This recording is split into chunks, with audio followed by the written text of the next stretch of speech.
Merhabalar, Kulinaria Mutfağım kanalıma hoş geldiniz. Bugün sizlere tulum peyniri nasıl yapılır detaylı bir şekilde göstermek istiyorum. Ben ilk defa tulum peynirini evimde yaptım ve bu kadar güzel sonuç alacağımı da hiç tahmin etmiyordum. Tadını çok beğendik. Tulum peynirinin kendine has o hafif acımsı leziz tadını bu tarif ile yaptığım tulum peynirinden aldım. Lafı çok uzatmadan hemen yapılışına geçmek istiyorum. Tulum peyniri yapmak için yaklaşık olarak 1 kilogram civarında beyaz peynir kullandım. İstediğiniz türde bir beyaz peynir olabilir, hazır aldığınız beyaz peynir olabilir ya da evde kendinizin maya ile, yoğurt veya sirke ile yapacağınız bir beyaz peynir de olabilir. Daha önce sizlere beyaz peynir videosu paylaşmıştım. Orada yaptığım beyaz peyniri tulum peyniri yapımında da kullandım. O tarif ile de beyaz peynir yapıp tulum peyniri yapımında kullanabilirsiniz. Peynirimizi gördüğünüz gibi bu şekilde elimizde parçalayabildiğimiz kadar parçalıyoruz. Kolaylık olması açısından isterseniz mutfak robotu kullanarak da peynirleri parçalayabilirsiniz.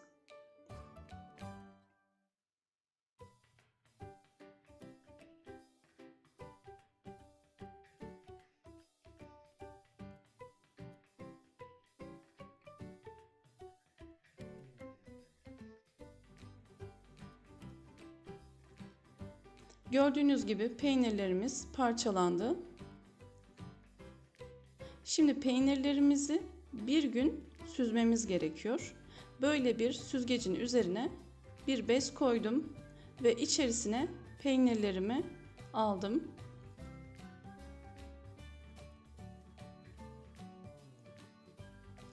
Peynirlerimin üzerini bez ile kapatıp üzerine ağırlık koyacağım ve bir gün bekleteceğim o ağırlık ile.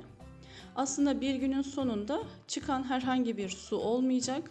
Fakat peynirlerimizin içerisi az da olsa nemli. O içerisindeki nemin gitmesini istiyoruz. Bir günün sonunda kullanmış olduğumuz o bez ıslanmış olacaktır. İçerisindeki peynirlerimiz de biraz kurumuş olacaktır. Kuruyan peynirleri tulum peyniri yapımında kullanacağız. Bu şekilde bir ağırlık kullandım.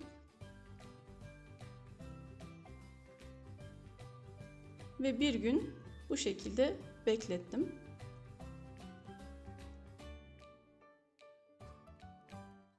Bir günün sonunda gördüğünüz gibi peynirlerim biraz kurumuştu. Kenarlarından hafif böyle sararmıştı. Tabi sıcak havanın da etkisi var bunda. Tekrardan elimizde peynirleri parçalıyoruz. Tabi bu sefer parçalamak biraz daha kolay.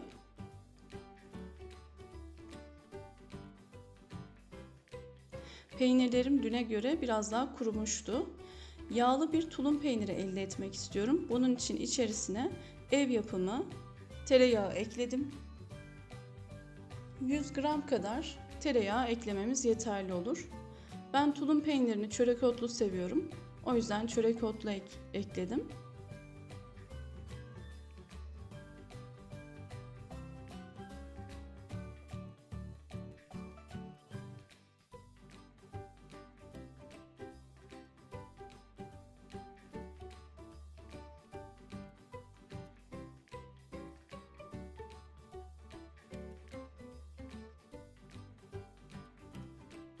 Gözüme az gözüktü çörek otu.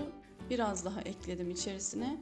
Toplamda 4 yemek kaşığı kadar çörek otu eklemiş oldum.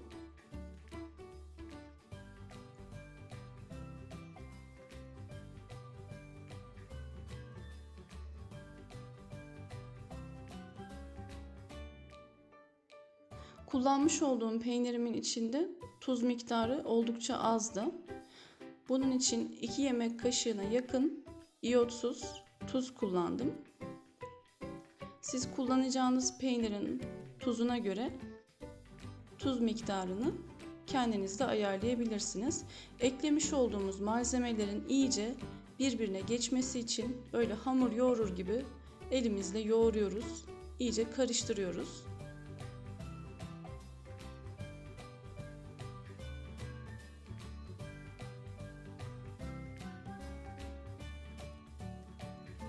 Bunun için 1 litrelik bir cam kavanoz kullandım.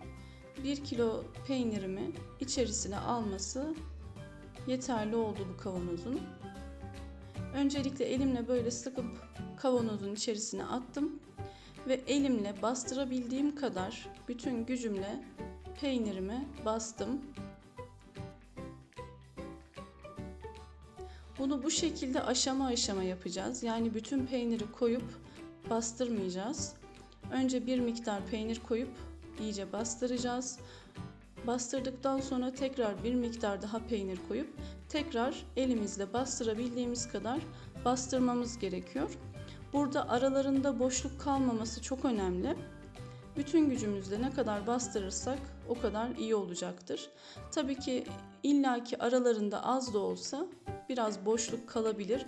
Bu çok da sıkıntı değil. Siz eğer azar azar koyup böyle bastırırsanız, aşama aşama yaparsanız bu işlemi sıkıntı olmayacaktır.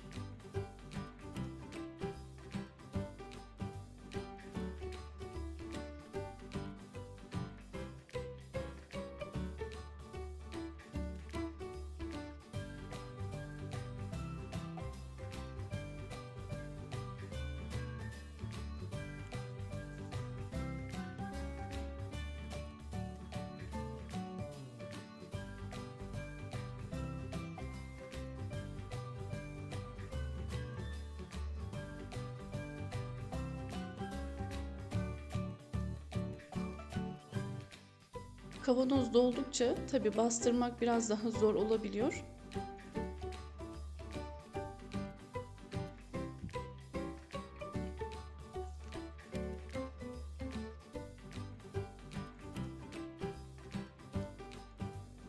Gördüğünüz gibi bu şekilde iyice bastırdım.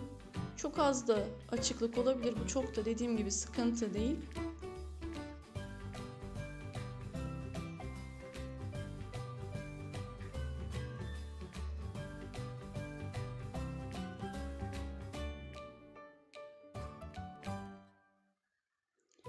Bu noktadan sonra eşimden yardım istedim. Biraz yorucu bir iş oldu bu.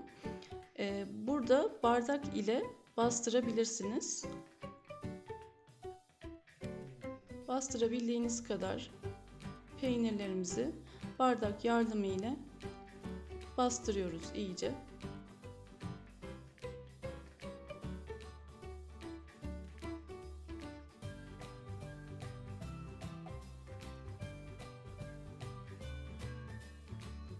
Ve peynirimizin üzerine temiz bir bez ile iyice kapatıyoruz. Ve kavanozumuzun ağzını kapatıp kavanozu ters bir şekilde buzdolabına koyacağız. Ara ara bu bezi değiştirmeniz sizin için faydalı olacaktır. Çünkü bez biraz nemlenecektir, ıslanabilir. Ara ara değiştirirseniz iyi olur. Bu benim yaklaşık 2 ay önce yapmış olduğum tulum peyniri. Gördüğünüz gibi içerisindeki tulum peyniri iyice kurumuş ve sertleşmişti.